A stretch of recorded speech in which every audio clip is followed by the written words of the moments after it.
Hi guys, it's the end of the year. We're talking about our favourite albums. Again, we did this last year. We've got a few differences this year. You might have noticed we've got a new Iridiot. Whether it's going to be below me or not, it is on my screen, but Ralph's down there. Ralph. Yay! Yeah. So we've got two usual Iridiots here. We've got Mark Lower. How you doing, Mark? Good, man. Good. We've got Dominic McCauley. Yep. And we've got Ralph. How you doing, Ralph? Doing very well. Very happy to be with you guys. Pleasure. Good, good. Welcome. Pleasure having you.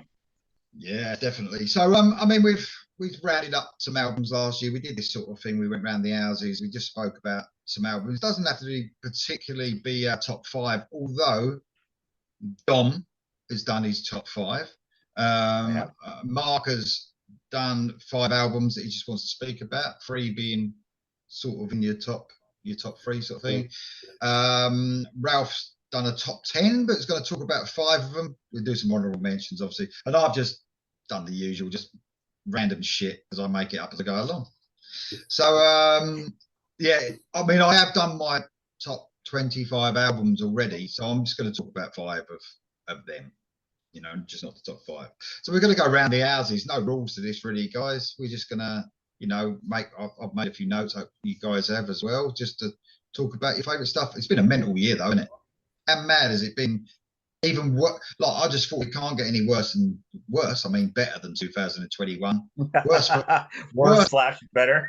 Yeah, it is worse slash better because it's just, I keep saying, don't I? Too much. Sometimes too much music, trying to cover it all, and probably not the way we listen to music as well, and the amount. We don't give music the chance we used to. I don't know if you'd agree on that. Any, all of you? Oh, of course. Yeah. Different, absolutely. Just totally different. Yeah. So, okay, so I'm going to do it as I sort of see it on the screen. I'm going to go Mark, then Dom, then Ralph, then myself. So Jam couldn't make it today. Oh, Jam said he's got more important things to do, like having a party. Christmas party. don't know what that's all about. He get his priorities in order. Yeah, he should. He should get his priorities in order. So I've got Jam's actual top 5. He's given us his top 5, and I thought it'd be nice because Jam's not always here, isn't he?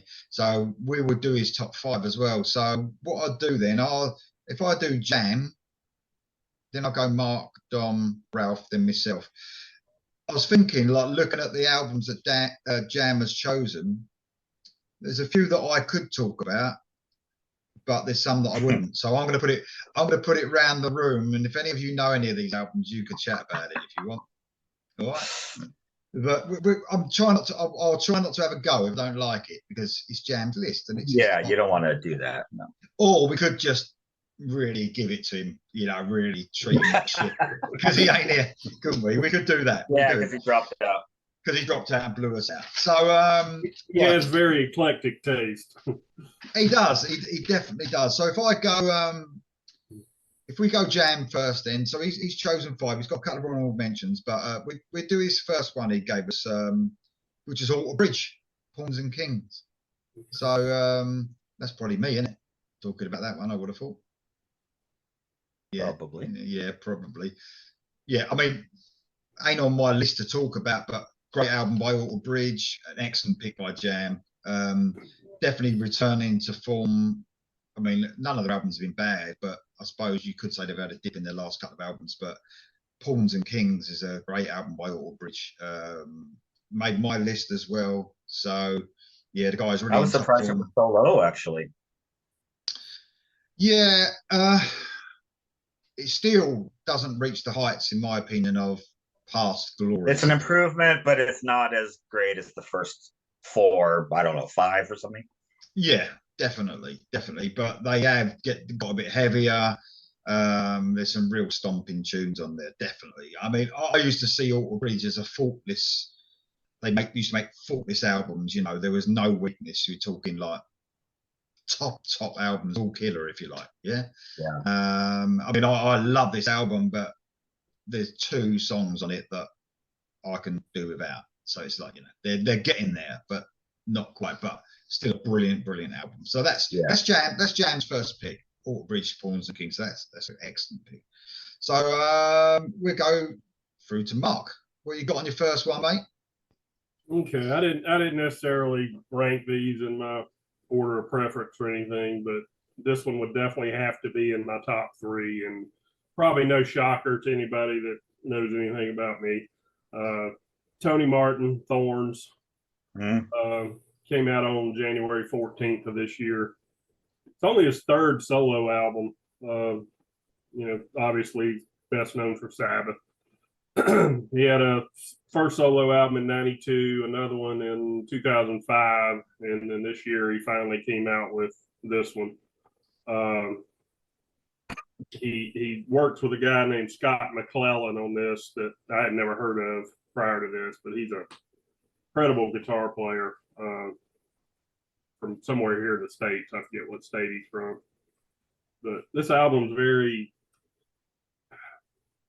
eclectic, I guess I'd say. The first track is probably the heaviest Tony Martin has ever done. As the World Burns, almost borders on thrash. Uncommonly heavy for Tony Martin. The rest of the album isn't necessarily that heavy, but it's a good mix of styles. My favorite song on here is a song called Nowhere to Fly. When I first heard it, I said, this might be my favorite song he's ever recorded. Wow, that's saying. I was going to say that is saying something. Yeah, coming from me, that's saying something. Well, especially in all those offshoots and things he's done over the years. Yeah, Geez. yeah. I may guest appearances. I may have to, after living with it for almost a year now, I may have to back off that just a little bit. It's definitely in my top three. Cool. It has held up very well, but his voice still to this day is just, otherworldly. He'll always be my favorite singer, so I had to start it off with him. I hope he doesn't wait that long to do another solo album. He's been threatening it. He's been threatening it for about 5 years, and he next year. I don't know what he's got up his sleeve next, but I'm sure he'll have some more projects or guest appearances here and there. But I hope he doesn't wait that long to do another solo album. But that is a very good album. There's a couple tunes on there that I think are just dynamite. Just I don't love. So there's a couple of songs on I don't love, but overall, very strong, very strong. Production's really good, as you say. He sounds great on it. It sounds kind of fresh as well. It doesn't sound dated at all. Exactly. Very good. Yeah. Good mix. Yeah. I think you said to me, didn't you, Mark, when that as well burns, you said to me you can imagine Dio singing that one as well, couldn't you? Yeah, really? I mean, that's like I said, when I first heard it, it was hard to believe he was doing something that heavy. I mean, he's historically done more melodic, some heavy stuff, but very melodic. This was just straight out of the gate, like I said, almost thrash. Didn't expect anything that heavy from him at this stage of his career. Great choice, mate. I would like to say I'm surprised, but I'm not. Yeah, I know you were just wondering where it was going to be on my list. Yeah, no, that's cool though, mate. I'm glad. I am glad you spoke about it. Even when you're not on the shows, we bring up Tony Martin a lot, don't we? Oh, I know. I'm not taking the piss, obviously, but I get it. He's good. And Doogie. Don't forget Doogie. Doogie White. Definitely, yeah. No, cheers, mate. Thanks for your first choice. That's brilliant. Right, down to Dom. Rock and Roll Macaulay. Yes, that's right. Can't kill my rock and roll. Is that? Yeah. So this year was strange for me. There were a couple of people who have been consistently in my top lists over the years that just dropped the ball. I don't know why. There are a lot of things I was really surprised at, and a lot of albums that you mentioned on your top list, Lee, that you're going to have a top songs. I could definitely have a different top songs than my album, because I think to put an album into your top 10, it needs to be quite consistent front to back. But there were plenty of albums that had such standout tracks, but the rest of the album just just didn't come up, for me anyway. But anyway, still some great music. So my number 5 is very similar to Mark's. It's a singer that's been around forever, has a million side projects, has sung for a ton of bands. It's Jeff Scott Soto. And it's with his album Complicated. It's his 9th solo album, and he's on Frontiers, which is not a big surprise. I've always enjoyed him, as we say, he's got a ton of different projects all the time. But I think the song quality on this is really something good, really, really good. I think he really hit the mark on this one. What can you say? It's melodic, borderline AOR, hard rock, but just really well done. And again, it always comes down to the songs. And I think it's really consistent listening from track 1 to the end. So Jeff Scott Soto, Complicated. Cool. Number 5. It's almost like he's taken bits of his best stuff that he's been doing, like Wet. Some of it sounds a bit like Wet, doesn't it? I would say so. Yeah. I would say, of his current projects, it probably sounds the closest to Wet. Yeah. Probably not maybe as, I don't know. I want to say bombastic, but that's not the right word. And it's not quite as, but it's fantastic anyway. So yeah, there you go. Cool. Well, anytime when I hear Jeff Scott Soto, I'm looking for songs that are equal to an album that he did, which I just find is the best that he's ever done, with a group called Eyes. Eyes, yeah, of course. And of course, then he did a lot of stuff with Talisman. And it's just, after a couple of albums, I now see that sort of song material coming back. So Jeff Scott Soto is really a very strong album for me as well. Oh, good. Excellent. Very cool. Okay. Ralph, where you got me, mate? Well, what I did is that I had a sort of like a top 10, and then I found it hard to really divide into like a top 1 or 2 or 3 or whatever. So what I did is that I just compartmentalized our genre, and then it was easier for me to define what is my top album of the year. So I start with a classical AOR album, and that to me is the album of August Zadra. It's called Guiding Star. Came out this year. He played a long time in the Dennis DeYoung band. Oh, right. And did X-Sticks, and did a solo album this year, Guiding Star. And again, like you said, Dom, the consistency, from song 1 to 10 is just amazingly high. And my favorites are Nothing More to Say, Ship of Fools, Rise from Fire. But really the top song that kills me all the time when I hear it is Don't Let Your Love Take Me Down. It has such a straightforward chorus. It just blows me away every time I hear it, and it comes back like a couple of times. And I'm always looking for those songs where the good choruses come back again and again, and maybe also a couple of times in the end. And this is one of those songs that really satisfies me totally. So August Zadra, A Guiding Star, in my AOR classification would be my first album of the year. Yeah, that is a great album. I think you'd like that, Dom, as well. It's I will definitely check it out. Yeah, it's really varied as well. More than with Frontiers sometimes, not to have a dig, but sometimes they're the albums that come out of these bands are not very varied, are they? It's almost straight AOR from track 1 to track 10. As we said, it just depends on the songwriting and stuff. But I know what you mean. It's a lot of it's very similar.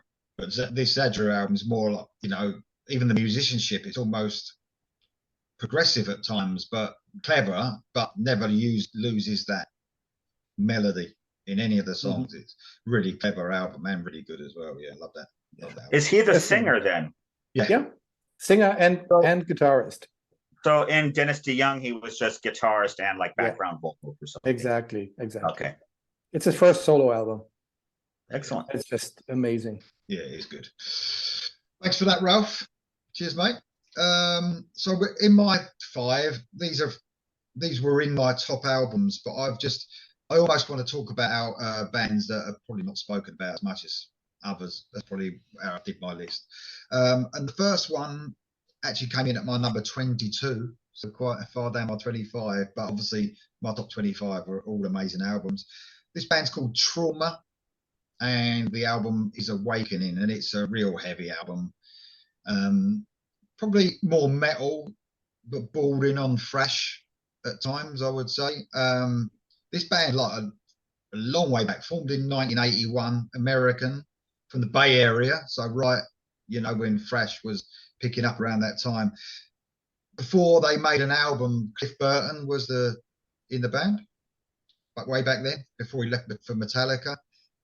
This is actually only their fourth album, so they've obviously had lots of gaps in between making albums. But this guy on vocals is amazing. His name's Brian Allen. He used to be in Vicious Rumours. Dom? All right. Yeah. You mentioned an album the other day I checked out where Brian Allen was there. He wasn't in that band then, but he's an amazing vocalist. Record. Yeah, he can sing anything. So this came out on the 9th of September on Massacre Records. Just 10 tracks, really in your face, metal, brilliant. Some brilliant singles coming off this album as well. My favourite tracks are Burn, which is like a medium paced track. Death of an Angel is excellent. Meat, got in a bit of trouble with that video. That they've got to release that video separately because the record label ain't too happy with it. It ain't that bad. It's just a bit near the mark. And Walk Away, the opener on the album, is just a absolutely brilliant track. So aggressive, a bit noisy, but singing, you know, no extreme metal as such, but really heavy stuff. So Trauma, Awakening's my first one. Okay, let's see who wants to talk about Jam's second one. Oh, I don't reckon we're gonna get anyone to talk about his second one, to tell you the truth. Okay. I mean, I've heard this album, but I feel bad talking about it because I didn't like it that much. So Ozzy. No, it's Shinedown and Planet Zero. Has anyone heard this one? I don't know anything about Shinedown. Sorry. No, to tell you the truth, it was a bit of a disappointment. The album, it's one of those. It's about 20 tracks on it, and it's got these little snippets that it's sort of like a concept album, but it doesn't really flow. I feel bad because it's Jam's album, but I mean, they do make some great tracks. I do like Shinedown, but didn't particularly like Planet Zero, so I'm going to leave it there, if that's all right. Okay, on to Mark. Well, you're right. We shouldn't. If we don't have anything nice to say, we shouldn't say anything at all. Agreed. Right, Mark, what you got then, mate? What's your second pick? All right, I'm going to another classic singer. This just came out on October 28th, so hadn't been out long, but still made my top albums. Joe Turner, Belly of the Beast. I just said the same thing about the Tony Martin. I can't believe Joe went this heavy. Very heavy, yeah. At this stage of his career. I mean, this just totally took me by surprise. When I saw he had a new album out, you know, I said, okay, Joe's got a new solo album, you know, big whoop. And some of this stuff's been, you know, kind of spotty. You know, I love his Rainbow stuff. I love the Deep Purple album. Some of his solo stuff I like. Some of his other projects I like. But when I clicked on the title track, which was the first song that they released, I was just blown away. I could not believe this was Joe Lynn Turner at this stage of his career putting out something this heavy.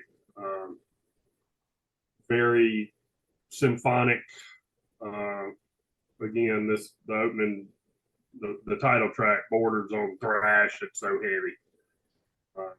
Just did not expect anything like this from Joe. And I don't know if it's kind of ironic that he releases something this heavy about the same time he takes his wig off. I don't know if there's any correlation there that he's saying, okay, I have no hair, but I can still, I can still blow your ass away with some heavy shit. That's exactly what he did. I've talked to Lee about it. Lee, I know, prefers Joe in the more melodic, type music. And like I said, I love Rainbow, his stuff with Rainbow and Deep Purple. But I love it when when a band or artist that you don't really expect to go heavy goes really heavy.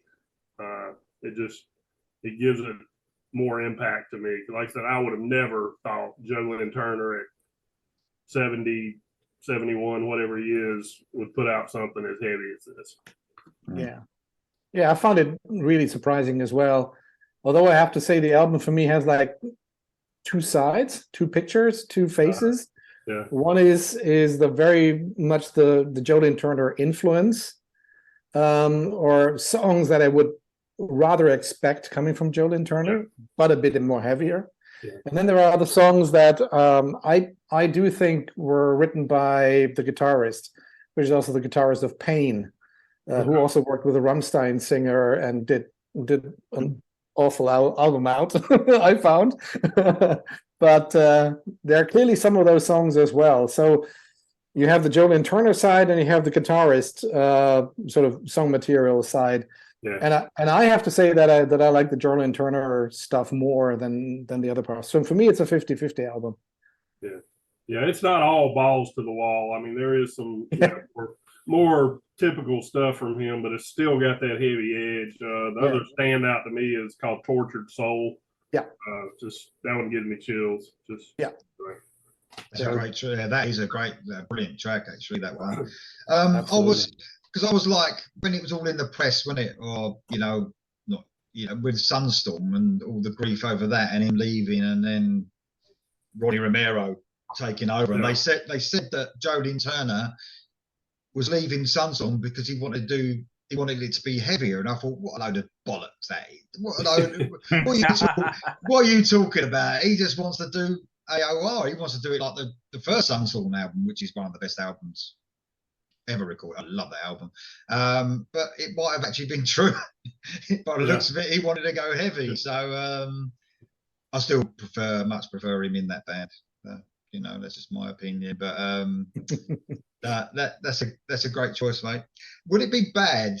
And I feel like a right idiot because I didn't. I'm gonna seem like a div now, but I didn't even know he had. I weren't even thinking about his wig until he took it off. Yeah. I think it's been a horribly kept secret for 30 years.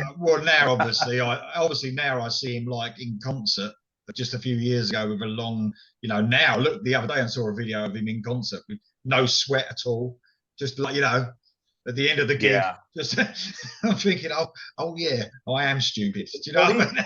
I mean, even back in the Rainbow and the Deep Rainbow years and all those, that's wigs all around as well. I don't know. I just probably didn't really think much of it, but it was a bit of a shock when I saw him. He looks totally different, doesn't he? But true. Good luck to him. Yeah, I mean, look, our videos. He can join us, can't he? He can join us. No, thanks for that, mate. That's an excellent choice. Dom, what you got, mate? Yes. Well, I've got another band that has consistently done great work over the last 10 years or so. Their albums are consistently in my, top 20 or whatever of the year. Another Frontiers band. This is Treat. And the name of the album is The End Game. It's their 9th album total. And as I said, they've just been really putting out great stuff since their big return. It's been about 10 years now. But this one really stood out for me. As you said, Lee, a lot of Frontier stuff, a lot of bands on there can just get a bit samey. And, Treat definitely have their style. I mean, I'm not saying that every album is completely different from the rest, but we're talking about consistency and also, as we mentioned before, something you can put on front to back and have a real a good experience with it. And the End Game from Treat did that for me. So they've always made it in the lists. This is quite high for them this year. I think they deserve it. So there you go. Treat, The End Game. I've been a major fan of Treat in the early days, and I remember having seen them live a couple of times. Oh wow! Lucky you. Well, it was really in the late 80s, early 90s in Germany at rock festivals. and they just blew me away. Oh, and you know, wow. it was simple, but the riffs and the choruses really they just stick in my ears.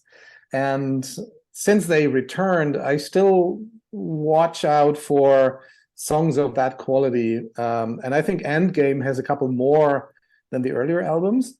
So I think it's a little bit back to the roots for me with Treat as well. They are definitely also on, I would say, on my periphery. Possibly not in my top 10 or so. But yeah. Fantastic. Very cool. So, yeah, I like that album. I thought it was really good. The production was, you could look at it like it was almost too good in a way. I know that sounds ridiculous, but it was very polished, probably the most polished production I think out of any album this year. But I mean, you know, you could say that's a good thing. It's almost like, you know, with the late 80s, you know, where it was down for that polished sound, but they really went for it on that. I mean, it's really clear, and whether you like that sort of production, you know, it's very if clean. Only Journey would make an album like that. Just want them to have half the polish. Would be nice, wouldn't it? You know what I mean? Yeah. That's the extreme, isn't it? A band that needs to be polished, like Journey, go the opposite. Sounds like absolute dog shit. We better not.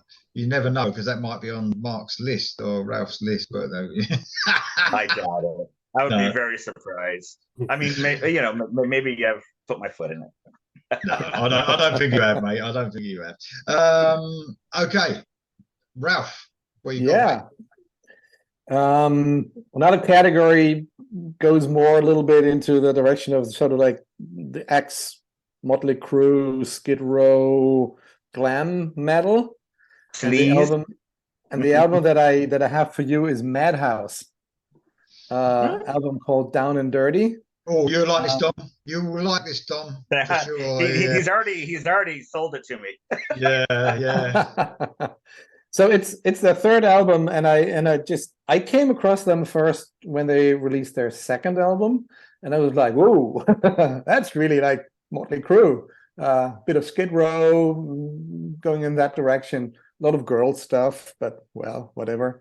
And then I listened to their first album, which I actually liked even a bit more. And now that is their third album called Down and Dirty, and you know, it just blew me away. You know, I wouldn't know which song to choose to say these are the best songs, but title song, Hard Luck, Passion Killer, Horrorwood is really very good. Lee, you covered that, Horrorwood, and Hard Luck, and Much Too Much. So at least minimally 5 songs that are really top class, and the videos are quite nice as well. So I can recommend Madhouse, Down and Dirty.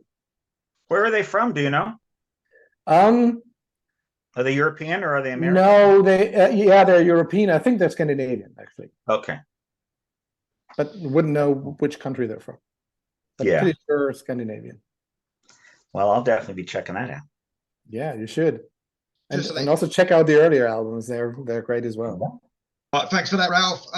So my next one actually featured really high on my list. Probably the one that maybe if you watch the channel, you might be surprised it came up so high. It came in my number 2. So this band, this album came out of nowhere for me, and I really love this album. It's from a band called Scream Maker. Maybe not the best name of a band, I don't know. But the album's called Blood King. This is a Polish band. They're quite new. They was only formed in 2010. Metal band, heavy but melodic. Their 4th album. They've actually just been signed by Frontiers. So this album came out earlier on in the year, really early. I think it's January. And then all of a sudden the music was taken down off of all the sites because Frontiers signed them. And it hasn't been available like since mid-year. Now it's just come on again. Frontiers have released it under their label now. But man, this is a proper grower as well. It's quite a long album, and usually sometimes long albums, don't they have a few fillers. This hasn't got any. I think it's got about 15 tracks on this album. But everyone is amazing. The singer is just this could be with all the singers that are about. I'm not saying this guy is the best. He can reach the heights that some people can, or maybe not the best singer in the world, but probably my favourite performance from a singer this year, I would say. Sebastian Stodolak is his name, so you can pronounce some names. And he's like a mix between Dino Chalusic, so that sort of Dio feel, Jeff Tate, maybe, and also like Lane Staley, like from Alice in Chains, like a big mix of that. Absolutely brilliant vocalist. There's loads of brilliant songs on here. The first one I heard is excellent. It's Mirror Mirror. That was a video. Eyes of the World, Hitting the Wall, Join the Mob, Brand New Start is my favourite on the album. The only thing I would say about this is it's a surprise. It doesn't sound like a Frontiers band. And I know that might seem like a dig at Frontiers because it came in at my number 2 and I love it that much. But they've got like a feel to them where it doesn't sound like a Frontiers band. It was a strange signing for me. It sounds like someone on A&M or Napalm AFM, you mean? AFM, sorry, or Napalm Records or something like that would have signed them. It doesn't sound like a Frontiers release, but nothing against Frontiers, but it's an absolutely brilliant album. Like I said, my number 2 album. So there you go, Scream Maker and Blood King. Superb. Okay. The next one from Jam. I'm definitely not going to talk about this one. It's a Howlstorm, Back from the Dead. Anyone listen to them? Yeah, I did. Oh, Ralph. Oh, cool. Come on, Ralph. Yeah. What do you reckon then, Ralph? Remember, Jam's very sensitive. Yeah, well, Hailstorm is, of course, a band with a women singer. And I just... Oh, I didn't know. I'll have to have a listen now then. As far as I remember. And if I'm right, I hope I am. Lizzie Howe. You are, yes. He's just taking the piss. Oh, sorry. It's because I'm not a really, I don't cover many female singers, do I, Ralph, on the channel? You might have noticed. I just love Lizzie Hale. Oh, good. So there are always a couple of good songs on her albums. They're like 4 songs out of 10 for me, quite often. Mm-hmm. Quite a couple of fillers that just don't reach me. But there are these other 3 or 4 songs that really make it. And I think she has one of the best female voices in hard rock. I also know that she did a lot of stuff with country singers, but and other rock and roll singers. But she's reaching me every now and then with a song, and that's what I appreciate. I've got to say, in case you think I'm a sexist pig,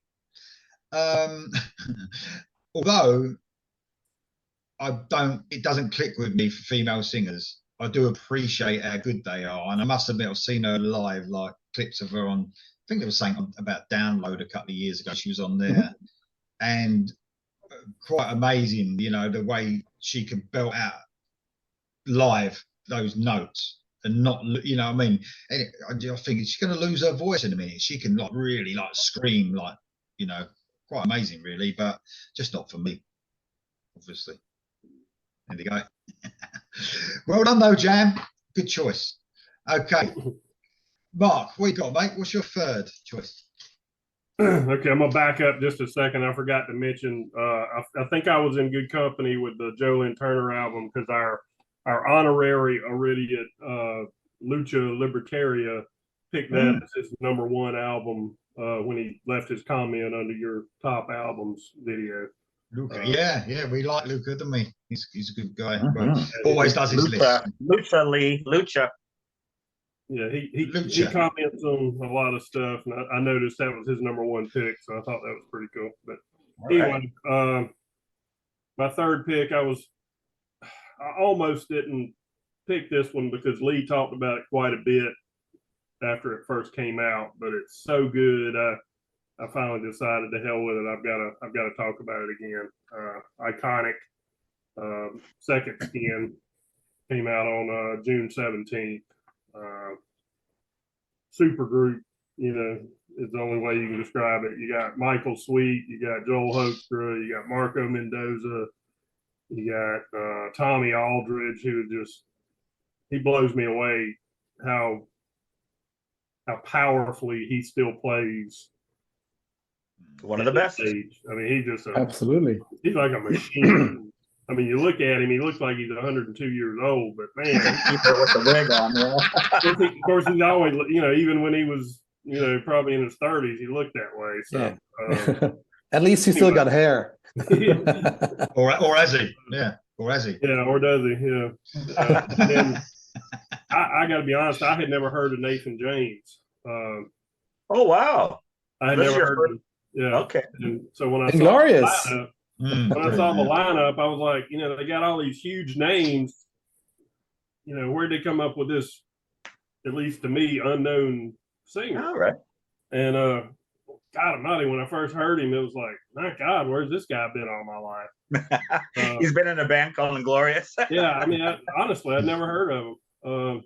Cool. But when there was rumors several years ago that Michael Sweet and Joel Hoekstra were doing a project.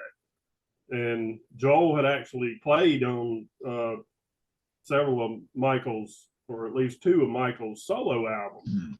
So I assumed it was going to be another, Joel playing guitar, Michael Sweet singing. And when this came out and Michael, shares some vocals with Nathan James, but for the most part, he's there as a guitarist, which I thought was really cool because I've heard him say in a couple of interviews that he first and foremost always considered himself a guitar player first and a vocalist second. So I thought it was cool that he finally got to stretch his wings as a guitarist outside of Stryper and his solo stuff. And I think that's the combination of Michael Sweet and Joel Hoekstra's guitars are, almost up there with Michael Sweet and Oz Fox. Anyway, it's just a great album. I listened to it. I don't think it's left my car CD player since it came out. It's one I keep listening to, and I haven't got tired of it. There's just some really good stuff on there, and it's just such a strong album. Even though Lee talked about it quite a bit when it came out, I had to throw it in there. I got to admit, I'm liking that album. I've liked it from the beginning, but I think I've liked it even more now. I think the more you listen to it, very strong. Yeah. It really hones in the late 80s Whitesnake feel. Yeah. Doesn't it? Yeah. But I mean, 1987 comes to mind. Yeah, big guitars and the guitar heroics and the vocal heroics as well. I do like the ones where Michael Sweet and Nathan James swap vocals as well. I think they sound excellent. But yeah, no, it's a great album, and it has grown even more on me. It came in my list, but it feels like it could go up even more. So yeah, definitely. Good. Yeah, great album. And I think also, Lee, you just recently covered Nathan James with Sophie Lloyd. And Sophie Lloyd is a female guitar player. Can't remember the video. Can you remind me about that video? Lots of fire. Oh yeah, you may remember. You seen that video? Yeah. Well, you should. Sophie Lloyd and Nathan James, a song called "Do or Die." Yeah, I saw his review of it. Yeah. And if you like Iconic, Mark, that's a song that you should really look into. It's really fantastic and amazing quality as well. Yeah, ain't bad to look at. Old Nathan James either. No. Well, your wife is going to divorce from you because of that. Yeah, she reckons it's her second husband. She reckons if I get rid of her, she's going to go there. So, well, she leaves me. She's going to leave me for Nathan James. So she got. He has got a good character though on stage. You must admit. I quite like. And you saw him live. Huh? Yeah, I quite liked him as well, but not that much. Yeah, that's a great choice there, Mark. Thanks, mate. I almost feel like you guys are sort of filling in for a lot of the albums that because I didn't have to talk about them because you are. So that's a good one. I like that. Okay, that's brilliant there, Mark. Thanks for that. Dom, what you got? Okay, well, this one did make your list. Longtime fan of this band. They regularly feature on the All Killer. Saw them this year and they were better than ever. Hardcore Superstar. Oh yeah. With Abracadabra.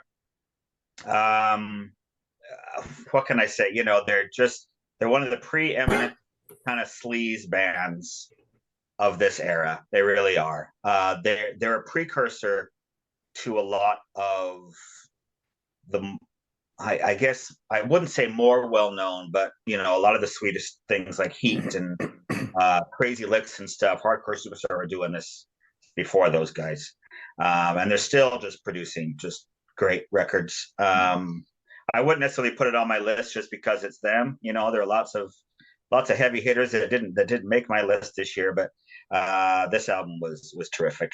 It's their 12th album overall, so still going strong.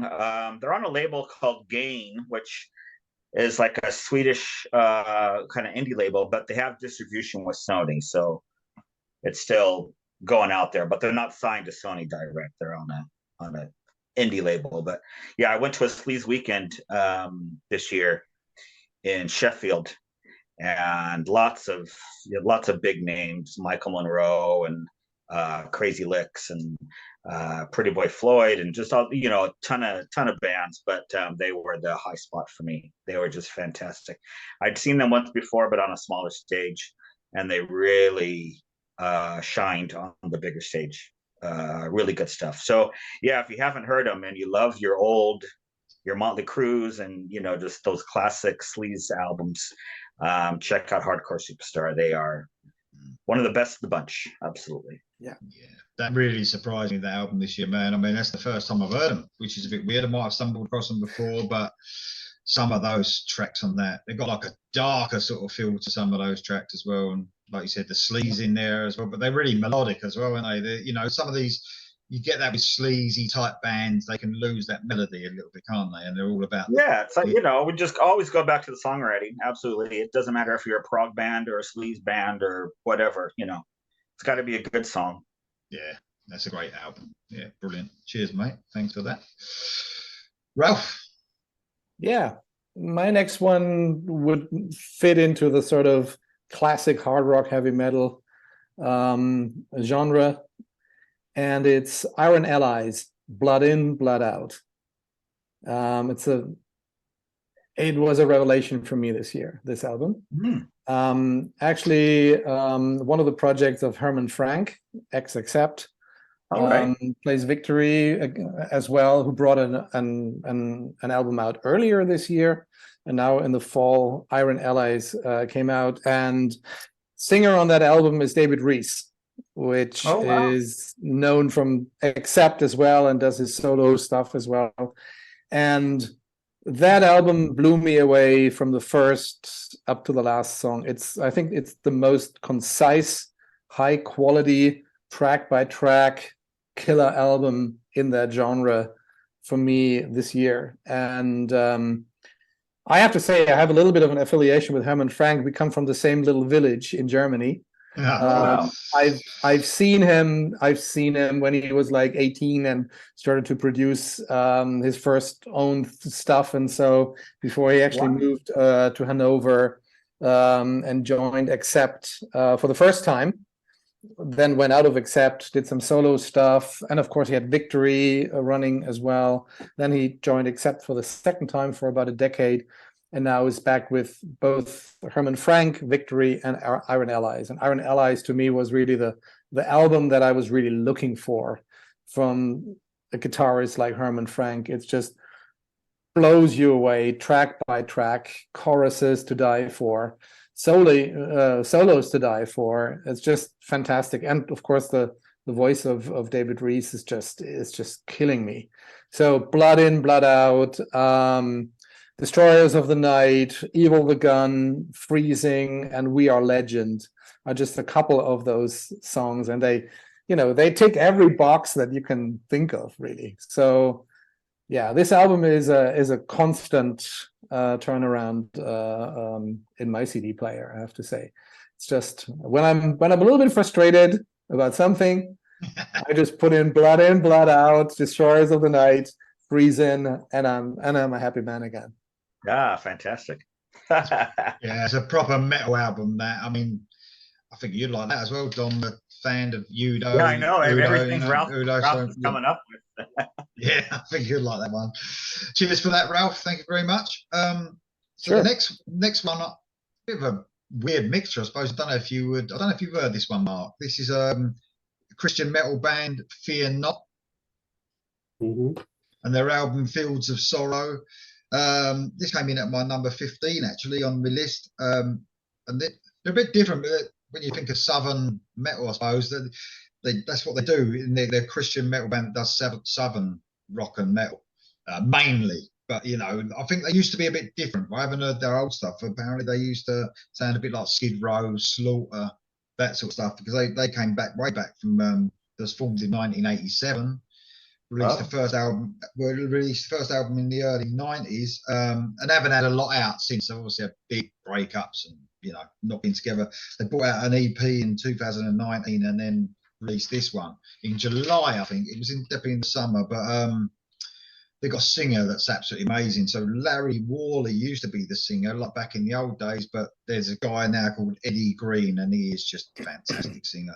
It's really heavy, groove-laden album, but it's got one of the best productions as well this year. Really sounds great. Like the sound of this album is pretty amazing. Some of the best tracks for me are Riptide, Fields of Sorrow, the title track, Struggle, which is the first time I heard this band, and Into the Grave. But really heavy, almost, you know, some bands with their Christian lyrics, they're a little bit, you know, you wouldn't really tell with Fear Not. They don't, like, you know, it's not right there in your face, but you wouldn't even know probably half the time. But it's a brilliant album. Love the album cover as well. Check that out. But it's a excellent album. I think probably one of the, I hear it a lot in the Christian scene. Like, it's one of the greatest albums this year for sure. So a brilliant album. There you go. Fear Not. Okay, well, maybe a couple of us could talk about this next one on Jam's list. Queensryche, Digital Noise Alliance. So this is my number one album. This one is amazing. Does anyone else love this album? I called it. Yeah. Do you want to talk about it, Dom? Do you want to talk about it? Have you heard it much? I think, you know, I like it. I have it. I think there's some really great tunes on it. I do think it's probably my favorite of the Todd La Torre albums, I would say. Yeah, it's good. You know, I agree with you. You know, anybody that's, you know, saying that sucks without Jeff Tate is just, they not listening to it. You know, they're not checking it out. Yes, he does sound like him in spots. You know, I don't think he's a carbon copy, but, you know, he can definitely do the tracks live that he needs to do. You know, he can go there. But yeah, I do think it's a very strong album. Good. Yeah, and I would agree to that as well. Yeah.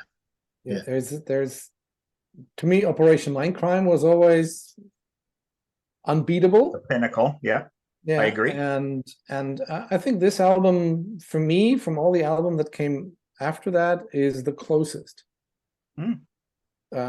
Just looking at the song structures and the singing, the guitaring, just, yeah, there's a higher number of songs that I really like very much than what I heard on earlier Queensryche albums with Todd La Torre, where it was always like, yeah, okay, this or that song I do like, but the rest doesn't really reach me. But this album is just much more towards that old era than the newer stuff was so far. But this one really comes quite close, I think, for me at least. Mark, you heard this one? Yeah. I hadn't lived with it long enough for me to say it's my favorite yet, but it does seem like they're getting better and better as they go.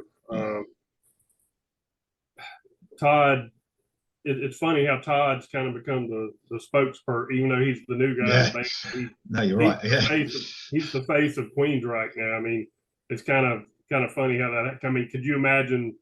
I don't know, Blaze Bailey back in the day being the face Doing all the interviews of and Iron stuff, Maiden. I mean, there are still people, like you said, that no Jeff Tate, no Queensryche, but there's not a whole lot of bands where a new guy has come in and breathed that much new life into a band and just taken them to another level almost. I mean, they're never going to play, the Enormo Dome, like they did back in the day, but they've definitely they've earned their stripes with this new lineup. And honestly, back in the day, I was one of them that after Chris DeGarmo left, I thought they lost a lot of steam, and I didn't think they would really ever recover from losing him. But I've got to say, Michael Wilton has really proved himself as a guitarist. That in between period after DeGarmo left and before Tate left, that was the dark years, as we like to call them. There were some shining moments there, but overall that whole period was very dull, very lackluster. But Michael has really proven himself as a guitarist, and of course now they've got Mike Stone back in the band, and he's a very good guitarist as well. So yeah, it's a great album. Like I said, I don't know how to rank them quite yet. There's a lot to take in, there's a lot to take in. It is. Yeah, it is a brilliant album. I just think they've got that perfect mix of letting you know it's Queensryche, but they've got their own little modern touch as well on it, I think. Yeah. So that's what I love about it. But right, I've said enough about that album as well. Okay, we're on to Mark again, number 4, mate. What you got? Okay, this is also a Christian band that probably not a lot of people have heard of, and it's the return of one of my all-time favorite unknown singers. And when I say unknown, he's virtually unknown outside of the Christian metal genre. The album is called Reign of Glory. It's called All Will Bow. The singer is a guy named Robin Kyle Basari. I discovered him back in the day. He was with a band called Die Happy. He always had a very Ray Gillen type voice. And the way I discovered him, I was a huge Badlands fan back in the day. Greg Chason, the bass player, had a solo album. And by the time I had just heard he had an album, it was out of print. But I found a mail order CD dealer that had it, and I ordered it. And then at the same time, I found out Greg and Jeff Martin, who was the second drummer in Badlands, also played on an album called Red Sea, a band called Red Sea Blood, with this same singer. His name is Robin Kyle Basari. And oh, by the way, Lee, the guitarist in Red Sea was the guitarist, or is the guitarist in Fear Not that you just mentioned. Oh, wow. So this was kind of an all-star project back in the day. You had half of Badlands. You had a guy that sounded like Ray Gillen from Badlands, and you had the guitar player from Fear Not. So that's a very, very good album. Anyway, for years, I tried to find any information I could on Robin Kyle Basari. He just kind of vanished from the face of the earth, it seemed like. There was hardly any internet information on him. He basically disappeared after the 90s, and I thought he had just totally, gotten out of the business and faded away. Well, this year he resurfaces in this band called Reign of Glory.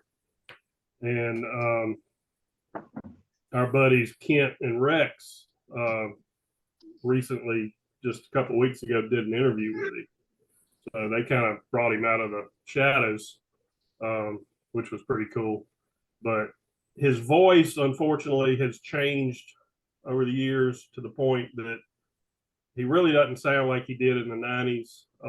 Back then, he sounded like a young, strong Ray Gillen. Now he sounds more like modern-day David Coverdale. His voice has seasoned, weathered over the years. I can hear shadows of that former voice, but he can't reach those high notes he used to.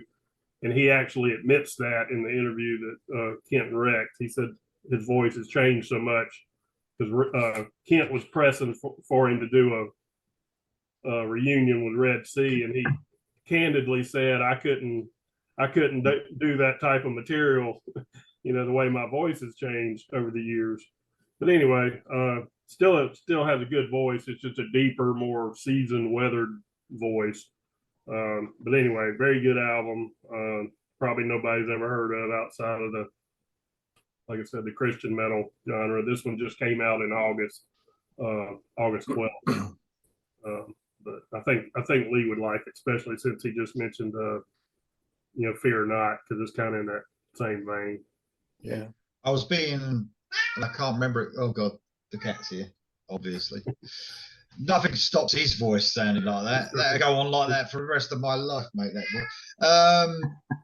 so I've been people. I don't think it was you, mate. You might have recommended, but I've had someone contact me to listen to that album, and it was just one of them this year. Okay. It's just been mental. There's so much I haven't covered, and Reign of Glory has been mentioned to me a couple of times, whether it by email, by someone in the band, I don't know, but never got round to it. So another bit of guilt there from me.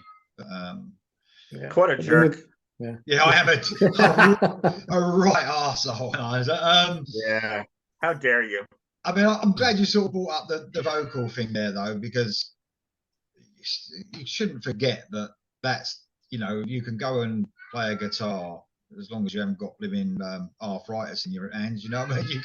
You can play that a lot longer than you can sing, and people, touring, and it just, that's the hardest one to keep hold of, in it, your vocals. So I am really impressed when I hear anyone over 40 that's been singing for years that they can even sing, So yeah, great point that made there, mate. Brilliant. Thanks for that. Cheers, mate. That's two Christian that made it. What did you say, Ralph? Yeah, I was just going to say, a lot of wonderful albums this year, but especially in the Christian metal area. Don't forget Saint, Heaven Fell. What an album! Wow. Yeah, that is a brilliant album. Yeah. No, you're right. There's been some great releases this year in the Christian scene, and of course, a lot of these bands are forgotten about just because they are Christian, aren't they? So there you go. Yeah. Right. Thanks for that, Mark. Dom, what Christian metal album you got? Farthest thing from it. This is another in my very beloved sleaze throwback genre. There's a lot of bands doing it these days, but there's only, the cream rises to the top, obviously. So this is I say that they're a newer one, but this is their 7th album already. This is Black Rain. Black Rain are French. They're on Steamhammer, SPV Steamhammer.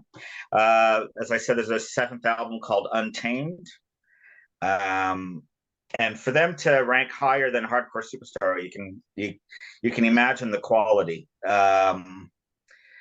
Just fantastic songs. Definitely listen to it from track 1 all the way to the end. There's a few slower songs, there's a few fast songs, just like we all loved on Dr. Feelgood, and whatever band you want to compare it to. Black Rain, it's just one word, Black Rain. They look fantastic as well. I've seen some of their promo photos, man. They look fantastic. Funny videos. Yeah. They look great. So I'm really happy to have them back. I think their last album was maybe about 4 years ago or so. So obviously lockdown affected a lot of these. So it's really good to have them back. The Sleaze Festival that I went to this year, they're playing next year. So hopefully I can go back to that and catch Black Rain live. So there you go.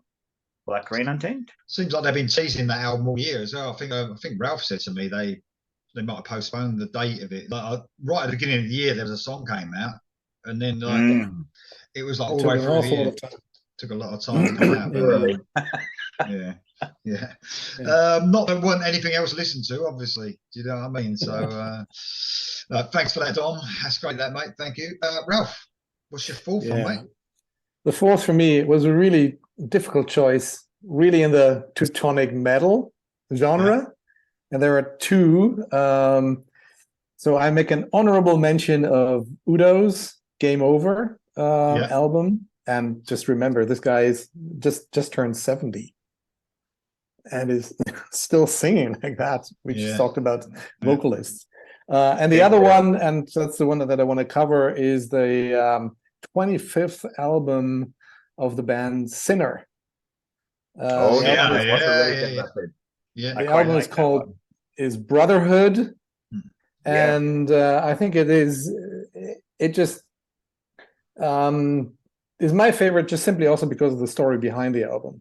You know, Matt Sinner got sick, got cancer, needed to be treated. Primal Fear was down, also the main group that he plays bass guitar and backing vocals in. So they just got quiet because of that. And Matt, in his high energy mode, still was able to sing songs that he had sort of on the plank, together with Tom Naumann, which is his guitarist, best friend. And they were recording this, and it turned out to be a fantastic album. Again, so concise, the number of great songs, and what really caught me very much is the authenticity of the song text, very much also dealing with, you know, his career, with his disease.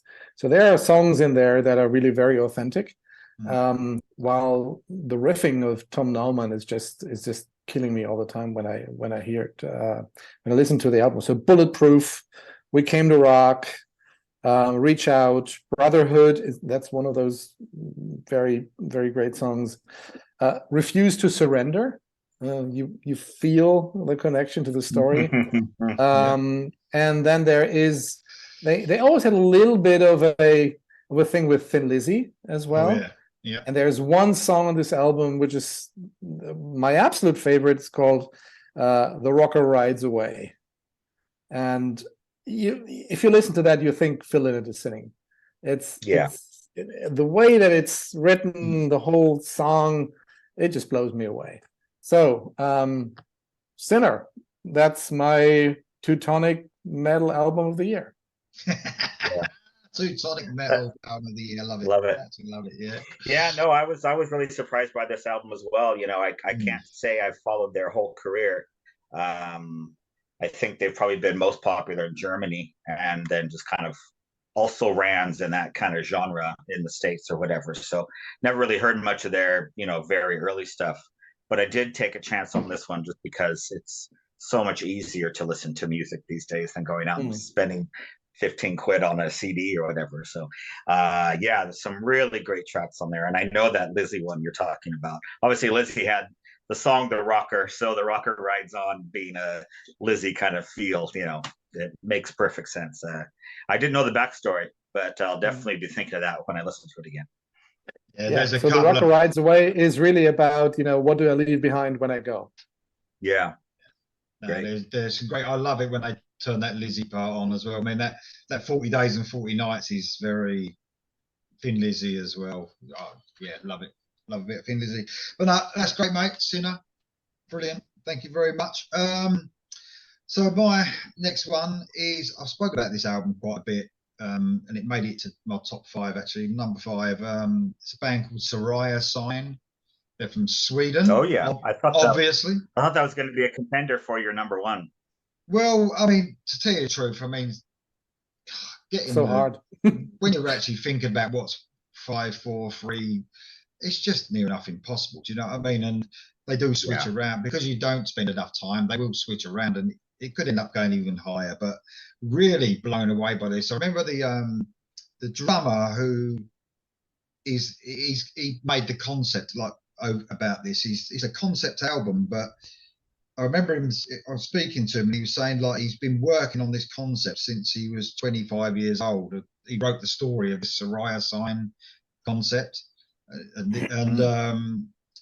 he contacted me like the beginning of the year, and I ignored the email. Like, I just thought I'll listen to that when I get round to it. And then when I actually heard the first song, I was like, fucking hell, that is brilliant.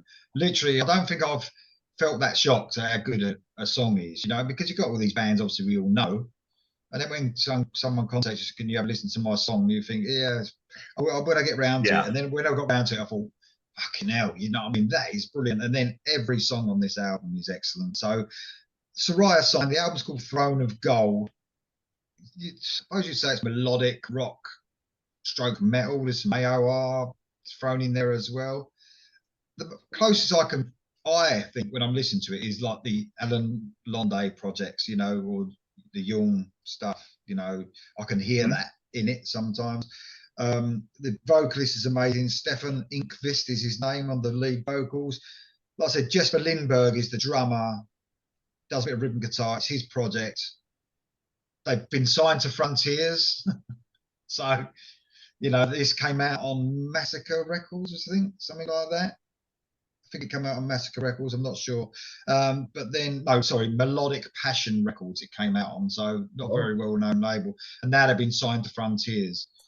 And they've got another 3 albums to come out from Frontiers with the same concept. So it's following this story, this concept all the way along. But man, blown away by this album. The Book of Wisdom is an amazing track. When Worlds Collide, that was the first song I heard. If Only for a Moment is an outstanding ballad. My favourite song on the album is Sandman, which is absolutely, it's not Enter Sandman either. I couldn't listen to that again for the rest of my life.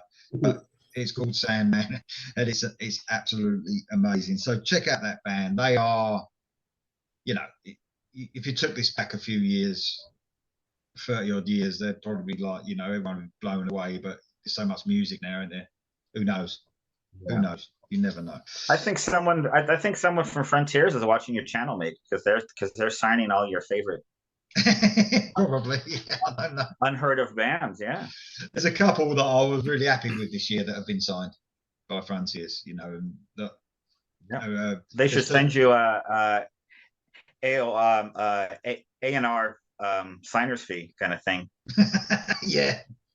You never know. That's my 4th one.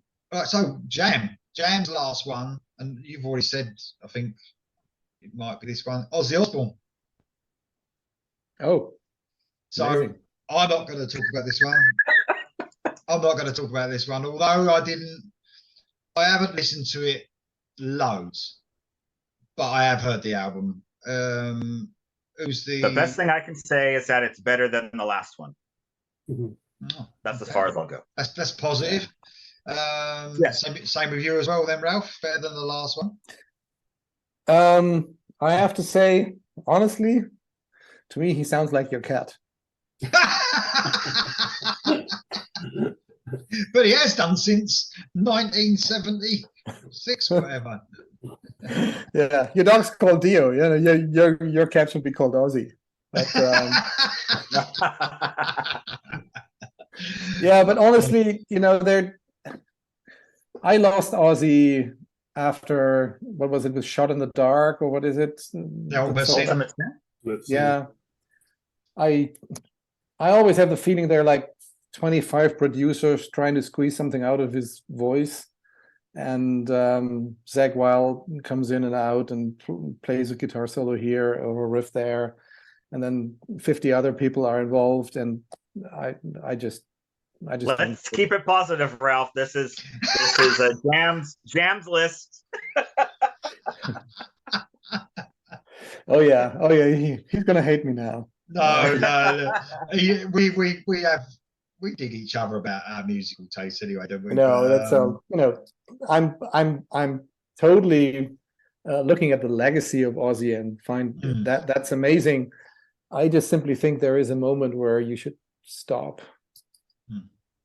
Keeping it positive. Very hard for musicians. He's trying to keep it positive. Well, Mark is the Sabbath is his favourite band, isn't it, Mark? So yeah, but I got to be honest, I hadn't bought this album yet.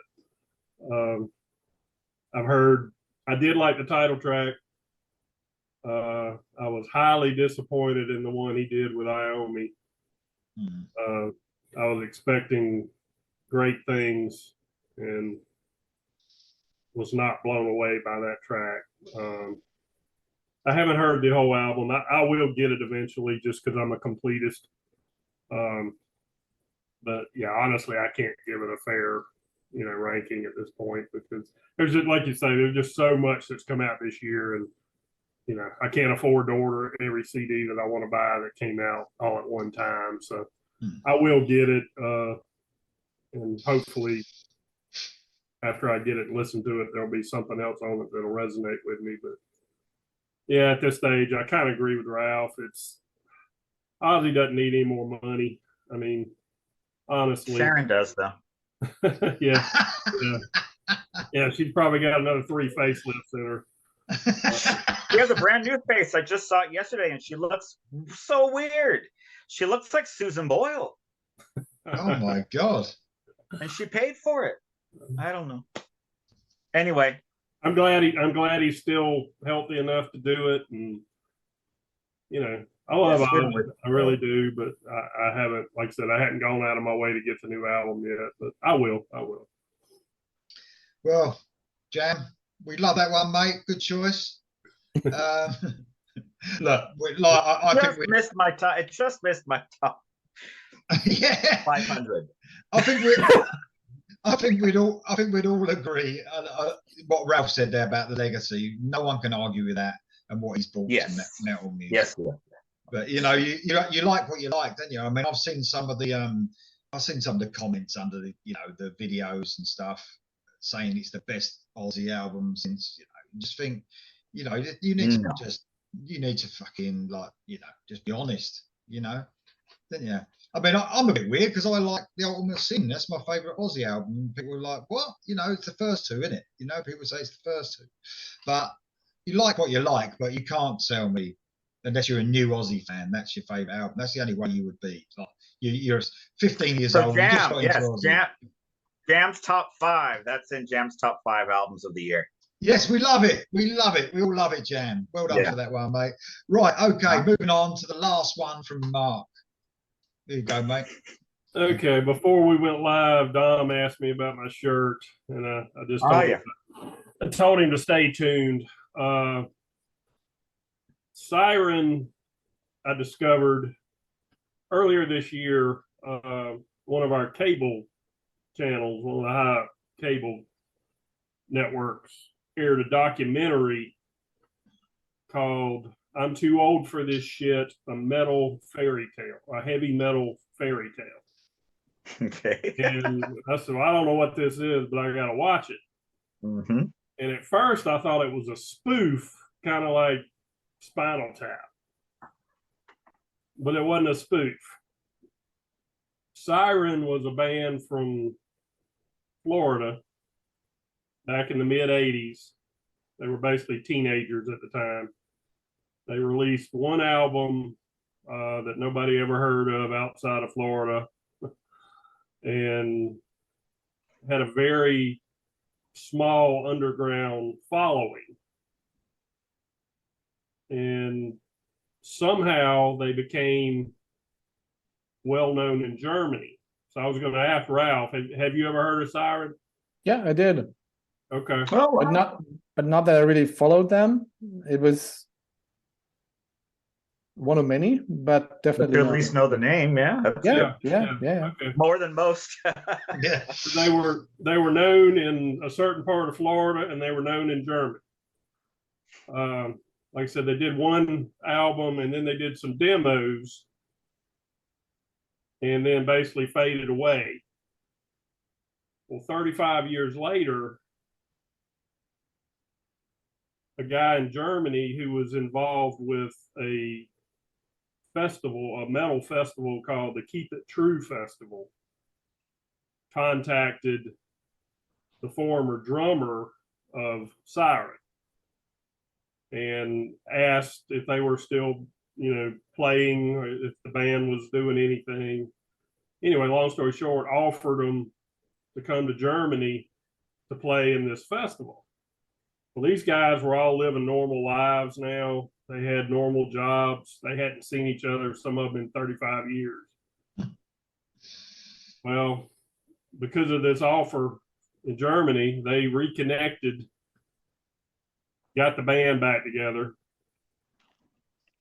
And this documentary documents their journey of reconnecting after 35 years, putting their differences aside, getting back on stage, and eventually going to Germany and playing in this festival. Well, Chris Jericho, the wrestler, produced this documentary. He was a big fan of them, evidently back in the day. So if you haven't seen this documentary, it's available on some of the streaming services. You can get it on DVD. Even if you know nothing about this band, which I didn't at the time, you'll enjoy this documentary. Oh, yeah. It's very entertaining. Anyway, long story short, the performance in Germany went over so well, they decided to write new material. They released their first new album in, I think it was 2020. It was called Back from the Dead. Appropriate title. Really good album. And then this year, on October the 4th, they released A Mercenary's Fate. And it's very power metal type stuff. Kind of got a Sabotage type vibe to it. But it's amazing for a band that, had been completely apart for 35 years. They sound like a functional unit again. They really are good. They've, like I said, they put out 2 new albums after that reunion in Germany. And I don't know if I'm assuming they're still probably working their day jobs, because they're never going to play, to an audience the size of Metallica. But it's very cool that they went from, not existing at all to putting out 2 new albums within 2 years. And they have a whole new following now because of that documentary.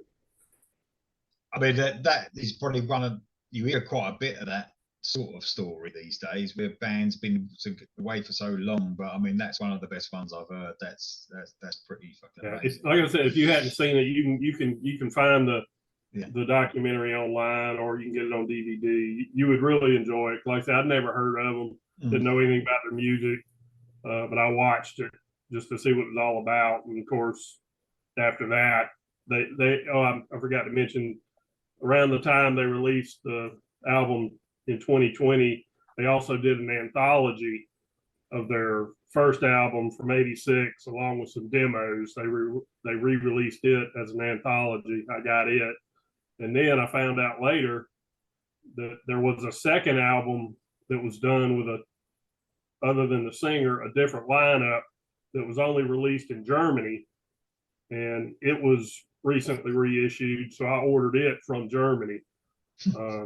That album came out in, I think, 1990. The curse of the collector, mate. Yeah. So anyway, I've dove head first into Siren here over the last year, and I really enjoy it. I mean, it's good stuff. That's brilliant. What a story as well. Welcome back, Siren. Yeah.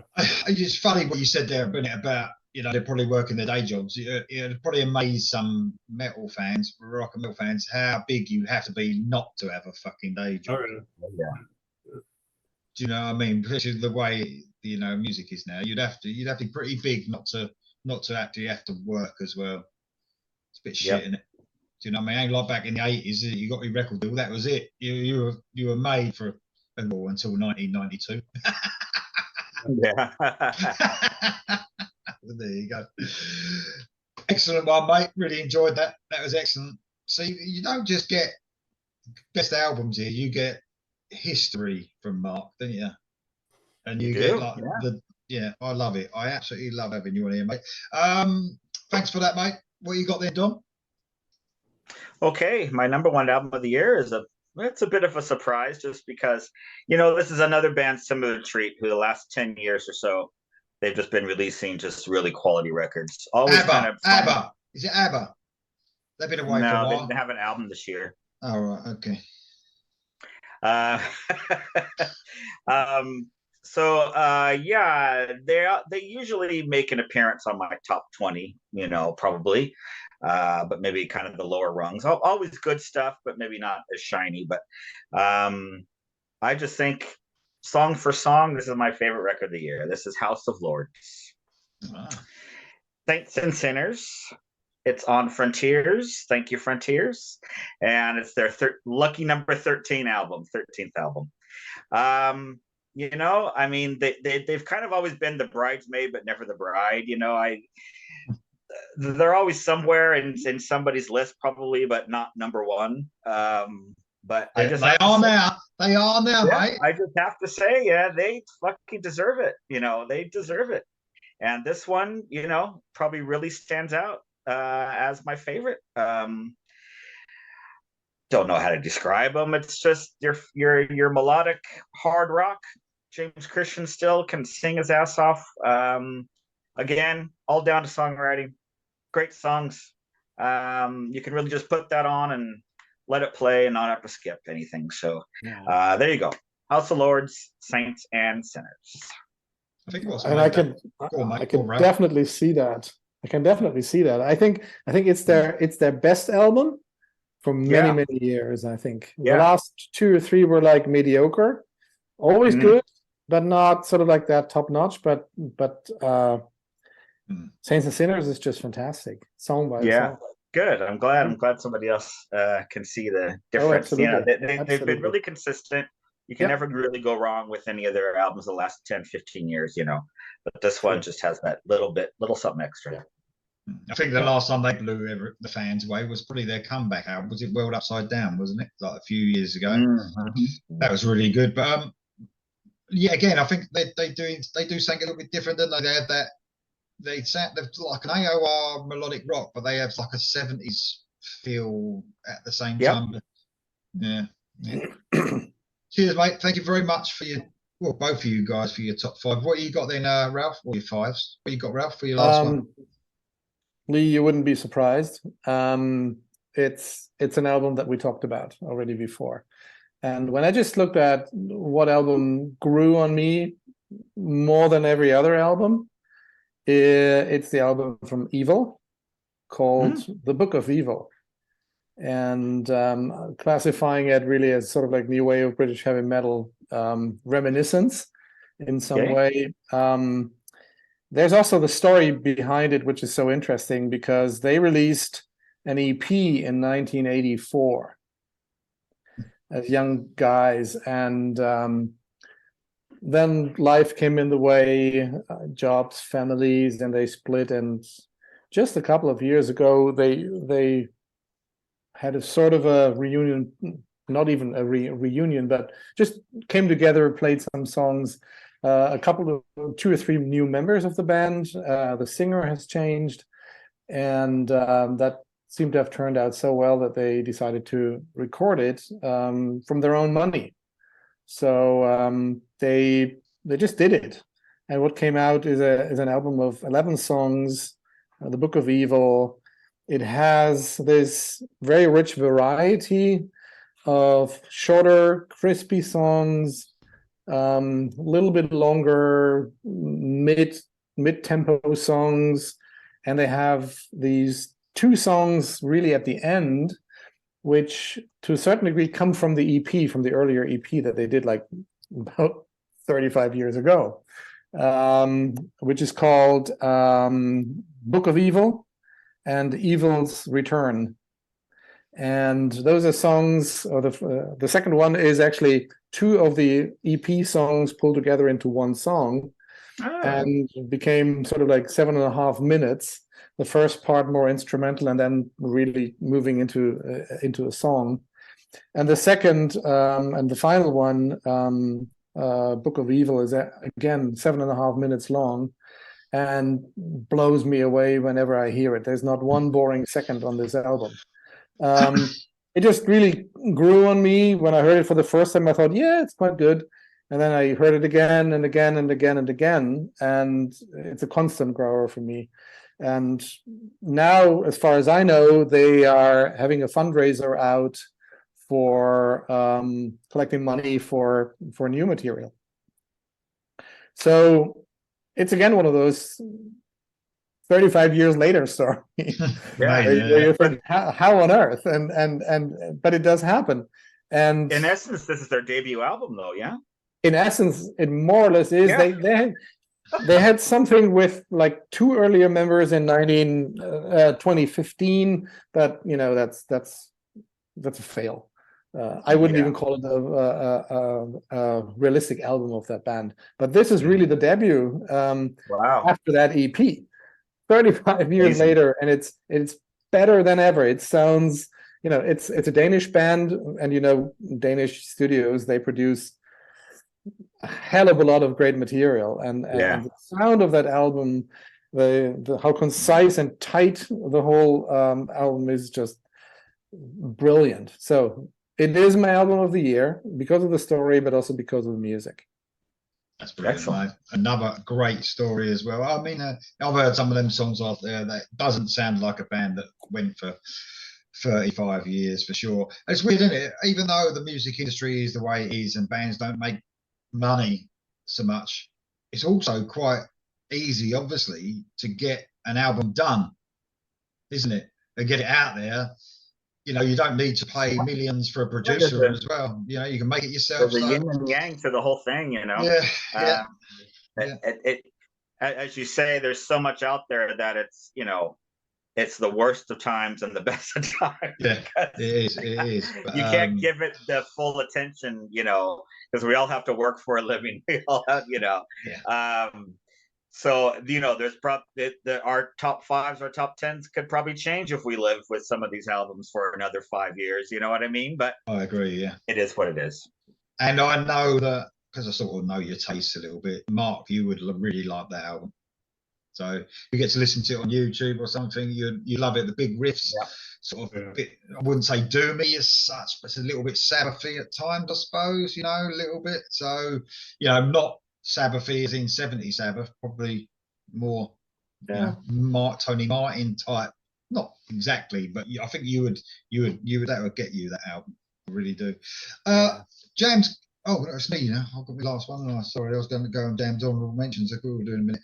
But my last one, I really like this, and I'll say this till last because it's a British guy has got this project together. I suppose you call it a project. It's Frontiers. The band's called City of Lights, and the album's called Before the Sun Sets. This is one amazing album. It came out on February 11th, so early on in the year. The guy is called Neil Austin. Like I said, he's a British guy. He's a songwriter. Very 80s inspired stuff, but it's got a real class to it. It's like classy AOR, but got guitars in it, like beefed up guitars. What I love about this as well, apart from the brilliant songwriting, is they've got a guy called Manos Fatsis. This Greek, I think he's Greek. Sounds Greek, doesn't it? Yeah. Yes, we know them. On the vocals. Really powerful, like heavy rock, like a classic heavy rock singer. And that, I think that's what I love about it. It's like, you know, you could have got another singer on here. It's the songs are really great, but to me, singers are so important. And these two, with the songwriting and the singing, it's amazing. And also Robin and Mats Eriksson out of Degree, who you mentioned the other day, Dom. Yeah, they're playing on this, so that's a cool thing. I know on it, like, you know, this guy has got a project together. He's written these songs, and he probably wasn't in the studio with these guys, but he's got a brilliant singer in this Manos Fatsis. He's got the guys from Degree playing on it.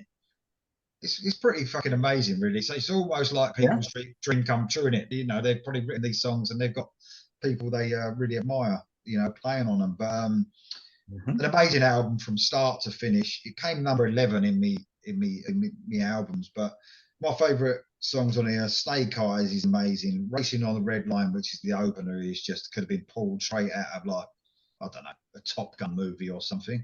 Sounds like it, racing on the red line. It's brilliant. How to Love, Before the Sun Sets, which is a bit of an epic one near the end of the album. Heat of the Night is a single which blew me away, but my favourite on here is Hearts on Fire. It's an amazing song. Real class. They've got sort of like little tinges, I suppose, of someone like Toto, but it's heavier than that. It's an amazing album. There you go. I think he's working on a new album as well. City of Lights, Before the Sun Sets. Guys, that's the 5 done. Just a quick, Jam's got a couple of honourable mentions. He's got the Dead Daisies and Radiance. I've never really got into Dead Daisies myself. It feels like I'm just having a go at fucking Jam all the time, doesn't it? But yeah, let's just not do that. No. But the other one is Skid Row, The Gang's All Here. Great comeback as far as I'm concerned. I think, it's amazing what Eric Grommel's brought to the band. I preferred Eric Grommel in Heat. Got to admit that. I think that's his... I think so too. But I do like this album. I think it's a great album, but it's almost like, I think I said in my review of it, it's almost a really good album, really strong. But that's what happened with Skid Row, in my opinion. The first album was great, but the next one was fucking amazing, Slave to the Grind. So I'm sort of hoping that it gets a bit darker, a bit heavier, because there's no doubt That's my about favorite album cover of the year. I love that cover. I think it's so great. The backs with they all have the same check. I love that cover. I think it's excellent. Yeah, just they've had to the graphics. They had to sort of get rid of the walking sticks. You know what I mean? As a but so people have had a dig at the lyrics a little bit, because Eric's only young. Eric Grommel's only young, but they've had a little dig at the lyrics, because it's almost like the lyrics are pulled straight out of the 80s. The parties and the, But it is what it is, isn't it? It's a fun album for sure. So that's Jam's honourables. You got any marks just to mention? Yeah, I'll throw a couple out.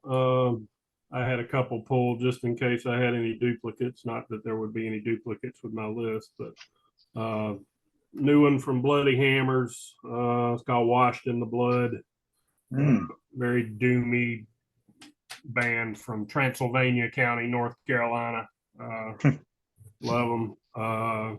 Clean Break, which featured James Durbin and the rhythm section from Stryper. All right. Robert Sweet and Perry Richardson, and the guitarist from, was it Riot? I can't remember his name. Yeah, Riot.